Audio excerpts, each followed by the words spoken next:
Hello friends, स्वागत है आपका आपके अपने चैनल HSC स्टडी गाइड में। आज इस वीडियो में हम बात करने वाले हैं फायर इंटरव्यू के बारे में। इसमें हम जानने वाले हैं कि जब भी आप फायर के इंटरव्यू के लिए जाते हो तो वहां पर आपको फायर फाइटिंग सिस्टम के रिलेटेड कौन से सवाल पूछे जा सकते हैं और उसका आपने किस तरीके से आंसर देना चाहिए। तो चलिए फिर वीडियो को स्टार्ट करते हैं। तो सबसे पहले जानते हैं कि फायर क्या होता है। तो उसकी डेफिनेशन है, fire is a chemical reactions of fuel with required amount of heat oxygen and during the reaction heat and light produces. Fire यानी कि एक ऐसा केमिकल रिएक्शंस होता है जिसमें फ्यूल हो गया, हीट हो गया और ऑक्सीजन्स हो गया, इन तीनों का एक केमिकल रिएक्शंस होता है और उस केमिकल रिएक्शन से हीट और लाइट जो है वो प्रोड्यूस होती है, उसे फायर कहते हैं। तो चलिए अब जानते हैं कि ये फायर के एलिमेंट्स क्या होते हैं। तो एलिमेंट्स ऑफ फायर में आता है सबसे पहले फ्यूल, फिर है ऑक्सीजन, फिर है हीट। लेकिन इसमें भी हमें एक बात समझना बहुत ही ज़रूरी है। जैसे कि एक रूम है, उसके कॉर्नर में हमने क्या किया, एक जगह पर फ्यूल रख दिया, दूसरे कॉर्नर में है ऑक्सीजन और तीसरे कॉर्नर में है हीट। तो इसका मतलब ये हो जाएगा कि ये फायर के तो एलिमेंट्स है। अब ये एक कमरे में है तो फायर लग जाएगी, तो इसका आंसर आएगा नहीं। क्यों? क्योंकि ये अलग अलग है। तो इसका मतलब ये है कि जब तक ये तीनों कंबाइन नहीं होंगे आपस में तब तक आग नहीं लगेगी, और ये कंबाइन होने के बाद जब तक उसमें एक केमिकल रिएक्शन, जैसे कि हमने डेफिनेशन में देखा था, वो जब तक नहीं होगा तब तक आग नहीं पकड़ेगी। तो इसमें चौथा पॉइंट जो है वो ऐड हो जाएगा, वो यानी कि चेन रिएक्शंस। यानी कि इन तीनों में जो रिएक्शंस होगी उसे चेन रिएक्शंस कहते हैं। वो जब तक नहीं होगी तब तक आग नहीं लगेगी। यानी कि उसके एलिमेंट्स ऑफ फायर में 4 फैक्टर आएंगे। वो हो जाएगा फ्यूल, हीट, ऑक्सीजन और लास्ट में चेन रिएक्शन। चलिए अब जानते हैं कि फायर ट्रायंगल क्या होता है। तो फायर ट्रायंगल में क्या होता है कि जैसे कि हमने इसके पहले देखा कि फायर के एलिमेंट्स क्या है, वो कौन से थे, वो 3 एलिमेंट्स थे। वो थे फ्यूल, ऑक्सीजन और हीट। अब ये जो फ्यूल, ऑक्सीजन और हीट है, इन तीनों को अगर कंबाइन किया जाए तो उसके बाद जो एक चेन रिएक्शंस फॉर्म होगी उसी को फायर ट्रायंगल कहते हैं। यानी कि फायर ट्रायंगल क्या हो जाएगा, fuel plus oxygen plus heat plus chain reactions. ये जब चारों कंबाइन होंगे तभी फायर ऑकर होगी और फिर उस फायर को फायर ट्रायंगल कहेंगे। आपको एक बात यहाँ पर ध्यान में रखनी है कि अब फायर ट्रायंगल को फायर टेट्राहेड्रन कहते हैं, क्योंकि पहले फायर ट्रायंगल में 3 कंपोनेंट्स आते थे। वो थे ऑक्सीजन, हीट और फ्यूल। लेकिन अब जब से ये चौथा कंपोनेंट्स ऐड हुआ, यानी कि जो चेन रिएक्शन हमने इसमें देखा है, तो जब से ये ऐड हुआ है तब से इसका नाम फायर टेट्राहेड्रन हो गया है। यानी कि फायर ट्रायंगल में 3 कंपोनेंट्स होते हैं और फायर टेट्राहेड्रन में 4 कंपोनेंट्स होते हैं। आपको और एक बात यहाँ पर ध्यान में रखनी है कि ये जो फायर ट्रायंगल्स के एलिमेंट्स है, इसमें से अगर एक भी एलिमेंट्स वहाँ पर नहीं रहेगा तो ये फायर ऑकर नहीं होगी। एग्जाम्पल के तौर पर ये जो तीनों एलिमेंट्स है, जैसे कि फ्यूल, ऑक्सीजन और हीट, इसमें से एक भी एलिमेंट्स अगर आप निकाल दोगे तो उसकी चेन रिएक्शन फॉर्म नहीं होगी और वो फायर ऑकर नहीं होगा। तो सबसे पहले जानते हैं कि फायर के क्लासिफिकेशन क्या है। अगर हम इंटरनेशनल स्टैंडर्ड की बात करें तो क्लासिफिकेशन ऑफ फायर जो है वो 6 कैटेगरी में है। यानी कि there are 6 classes of fire. उसमें आता है class A, class B, class C, class D, class E और क्लास एफ। तो चलिए जानते हैं इसे संक्षिप्त में। अब ये जो 6 क्लासेस ऑफ फायर है, ये डिपेंड करता है कि टाइप्स ऑफ फ्यूल कौन सा यूज़ हो रहा है, इसके ऊपर इसकी कैटेगराइज की गई है। तो चलिए जानते हैं कि क्लास ए फायर में क्या आता है। तो क्लास ए फायर में आता है कंबस्टेबल मटेरियल, यानी कि जलने वाली चीज़, जिसे हम सॉलिड फायर भी कह सकते हैं। एग्जाम्पल के तौर पर जैसे कि वुड हो गया, पेपर हो गया, रबर हो गया, इसको अगर आग लगती है तो वो क्लास ए फायर है। चलिए अब देखते हैं कि क्लास बी फायर में क्या आता है। तो क्लास बी फायर में आता है फ्लैमेबल लिक्विड, यानी कि ऐसा लिक्विड जो ज्वलनशील हो। जैसे एग्जांपल है पेट्रोल, डीजल, पेंट, इसको अगर मान लो आग लगती है तो वो क्लास बी फायर में आती है। तो चलिए अब देखते हैं कि क्लास सी फायर क्या है। तो क्लास सी फायर में आता है फ्लैमेबल गैसेस, यानी कि जलने वाली गैसेस। यानी कि जो भी गैसेस जो जलती है वो क्लास सी फायर में आती है। जैसे हम एग्जांपल लेते हैं, हाइड्रोजन गैस जलती है, ब्यूटेन गैस जलती है, मीथेन गैस जलती है। इसको अगर मान लो आग लगती है तो वो क्लास सी फायर में आती है। चलिए अब जानते हैं कि क्लास डी फायर में क्या आता है।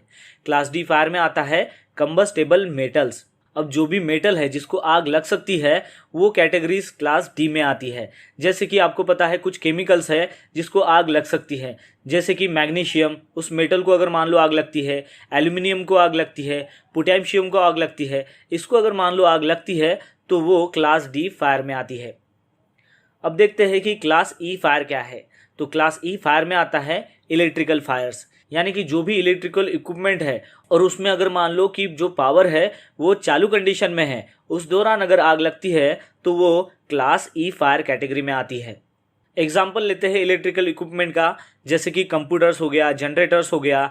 ये जो है ये इलेक्ट्रिकल पावर सप्लाई से चलते हैं। अगर मान लो वो पावर सप्लाई में कुछ करंट लीकेज हो जाता है जिसके द्वारा फायर क्रिएट होती है, तो वो इस कैटेगरी में आता है। आपको ये ध्यान में रखना है कि इलेक्ट्रिकल पावर कंडीशंस में अगर मान लो इलेक्ट्रिकल एटम हम रिमूव ही कर दे तो उसका जो फायर क्लास है वो चेंज हो जाएगा। यानी कि जो कंप्यूटर है उसको हमने पावर सप्लाई दिया, लेकिन वो पावर सप्लाई कट ऑफ कर दिया, बाद में उसे अगर मान लो आग लगती है तो उसका जो फायर का जो क्लास है वो चेंज हो जाएगा। तो ये आपको अच्छे से ध्यान में रखना है।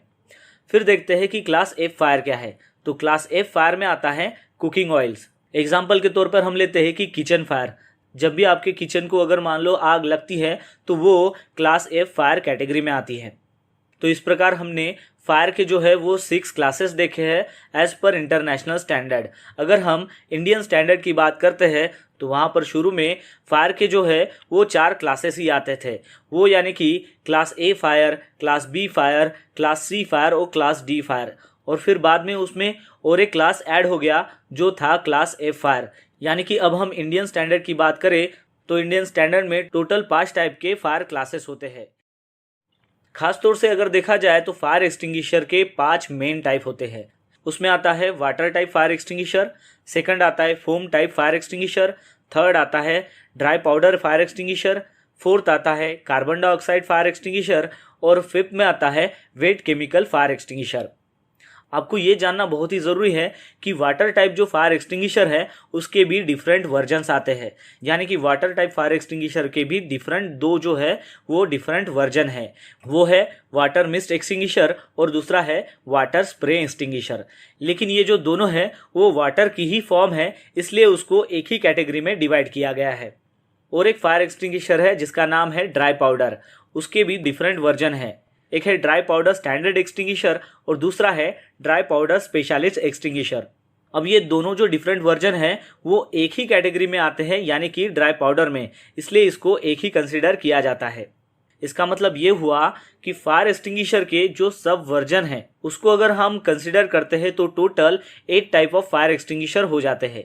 लेकिन अगर हम मेन फायर एक्सटिंग्विशर की बात करें तो उसके टोटल 5 टाइप है। आपको और एक बात ध्यान में रखनी है कि ऐसा कोई भी फायर एक्सटिंग्विशर नहीं है कि जो सभी क्लासेस ऑफ फायर पर चल सकेगा। चलिए अब संक्षिप्त में जानते हैं कि ये जो 5 टाइप ऑफ फायर एक्सटिंग्विशर है उसके बारे में। तो सबसे पहले जानते हैं वाटर टाइप फायर एक्सटिंग्विशर के बारे में।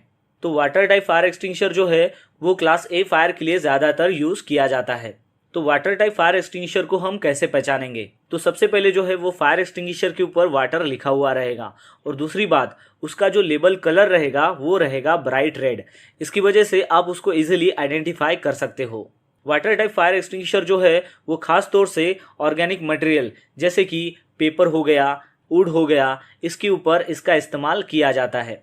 तो वाटर बेस्ड फायर एक्सटिंग्विशर का हमें कहाँ पर इस्तेमाल नहीं करना चाहिए, आइए उसके बारे में जानते हैं। इलेक्ट्रिकल इक्विपमेंट को अगर मान लो आग लगती है तो उसके ऊपर आपको वाटर टाइप फायर एक्सटिंग्विशर का इस्तेमाल नहीं करना है। किचन को अगर मान लो आग लगती है तो वहाँ पर भी आपको वाटर टाइप फायर एक्सटिंग्विशर का इस्तेमाल नहीं करना है। फ्लैमेबल गैस या फिर जो लिक्विड है उसके ऊपर अगर मान लो आग लगती है वहाँ पर भी आपको वाटर टाइप फायर एक्सटिंग्विशर का इस्तेमाल नहीं करना है।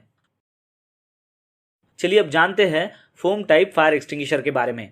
फोम टाइप जो फायर एक्सटिंग्विशर है वो ज़्यादातर यूज़ होता है क्लास बी फायर के ऊपर, लेकिन उसका इस्तेमाल क्लास ए फायर पर भी कर सकते हैं क्योंकि वो वाटर बेस है।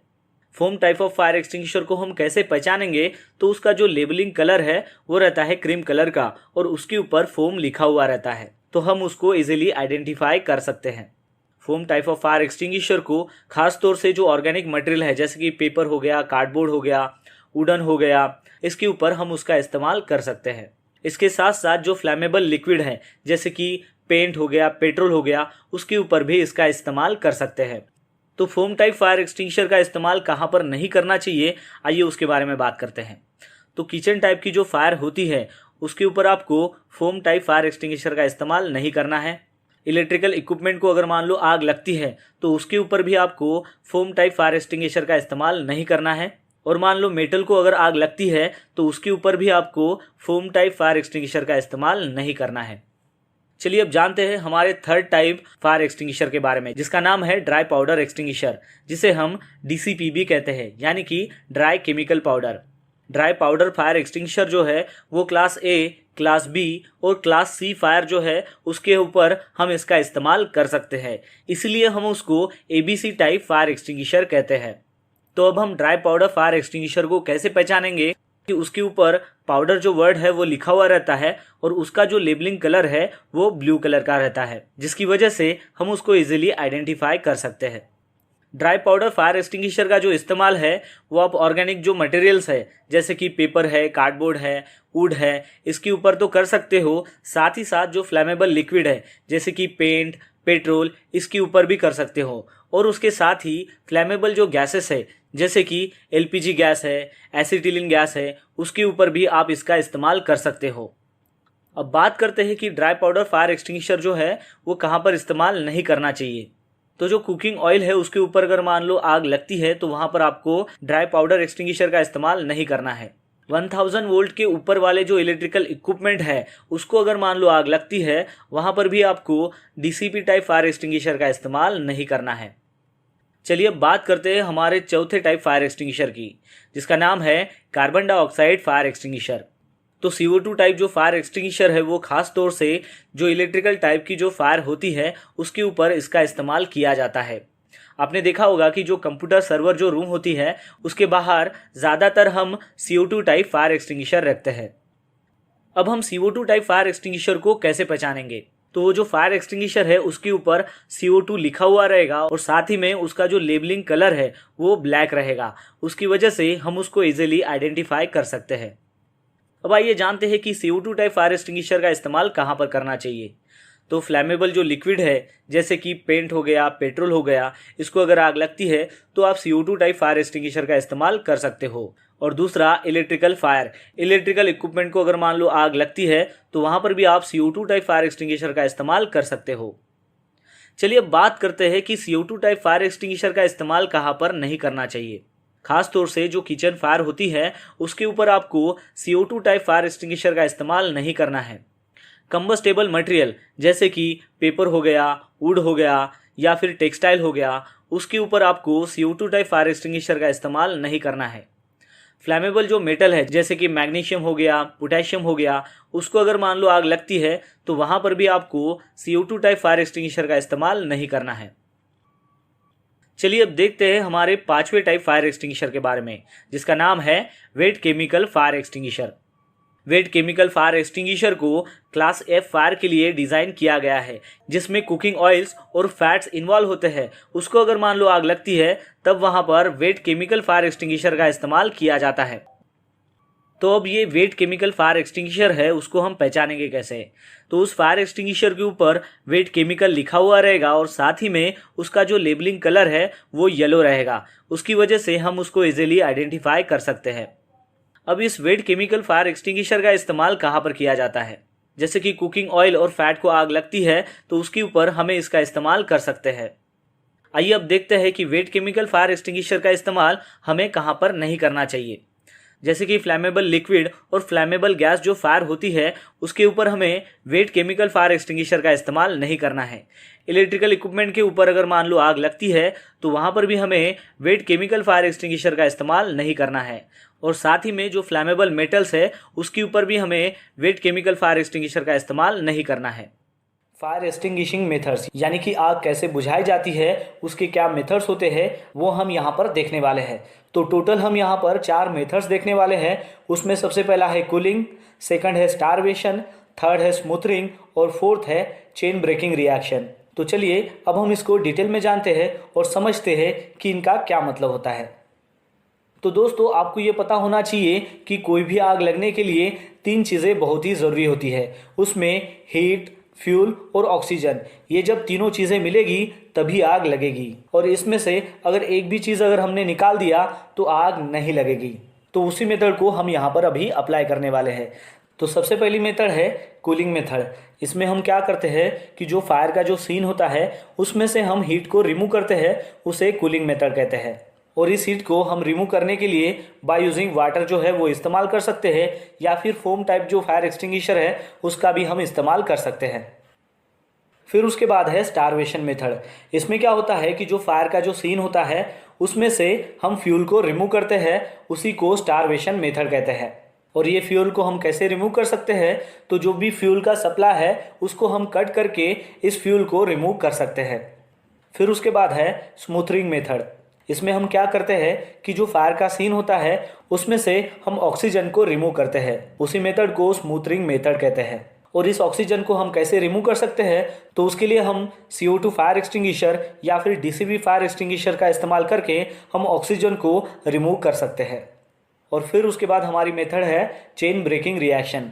इसमें हम क्या करते हैं कि जो फायर की जो चेन होती है उस चेन को हम DCV फायर एक्सटिंग्विशर का इस्तेमाल करके भी तोड़ सकते हैं, या फिर ब्लैंकेटिंग का इस्तेमाल करके भी उस चेन रिएक्शन को तोड़ सकते हैं। इस चेन रिएक्शन में क्या होता है कि किसी एजेंट को हमें अप्लाई करना पड़ता है उस केमिकल चेन रिएक्शन के ऊपर, ताकि वो जो जलने वाली जो प्रोडक्ट्स है उसमें ब्रेकडाउन कर सके। और ये जो ब्रेकडाउन है ये हीट या फिर ऑक्सीडाइजेशन के ज़रिए होता है। तो ये जो चारों मेथड है इसमें से अगर हमने किसी एक को भी अगर इंटरफेयर कर लिया, यानी कि किसी एक को भी अगर रिमूव कर लिया, तो हम फायर को बढ़ने से रोक सकते हैं।